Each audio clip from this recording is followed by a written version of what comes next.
Année tout juste, vous triomphiez avec votre initiative anti-minaret. Aujourd'hui, vraisemblablement aussi un succès de l'initiative pour le renvoi des étrangers criminels. C'est bon à l'orée d'une année d'élection fédérale pour l'UDC? Ça montre que l'UDC est en phase avec la majorité de la population, qui voit bien ce qui se passe. Il y a une majorité de la population qui subit les inconvénients, les effets secondaires, les effets indésirables de la libre circulation, en particulier la délinquance, la violence gratuite. Je crois qu'il n'y a pas eu besoin de faire beaucoup d'efforts de propagande. Les gens qui vivent tous les jours ce genre de situation d'insécurité, qui lisent la presse, qui lisent les médias, savent qu'il y a un problème. Nos adversaires ont aussi fini par reconnaître qu'il y avait un problème avec les délinquants étrangers. Il s'agit maintenant de trouver des solutions.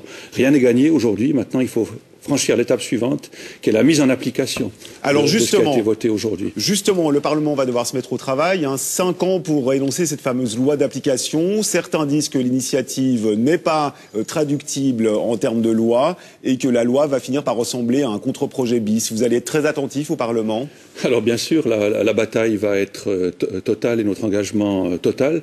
Mais je rappelle simplement aussi que les bien-pensants avaient déjà dit avec l'initiative sur l'internement à vie des criminels dangereux que c'était pas possible, qu'on n'arrivait pas. Je crois qu'on arrive. Il y a une volonté politique, il y a une majorité populaire pour que la classe politique et les bien-pensants prennent en compte ces questions et aillent de l'avant maintenant. Et nous veillerons tout particulièrement à ce que la majorité de l'opinion du peuple suisse soit prise en compte et prise avec sérieux.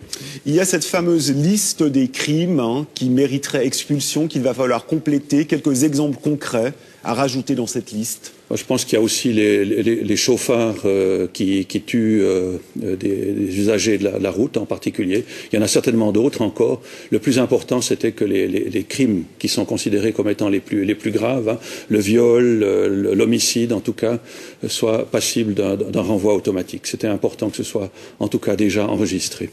Merci beaucoup Dominique Bétic pour cette réaction.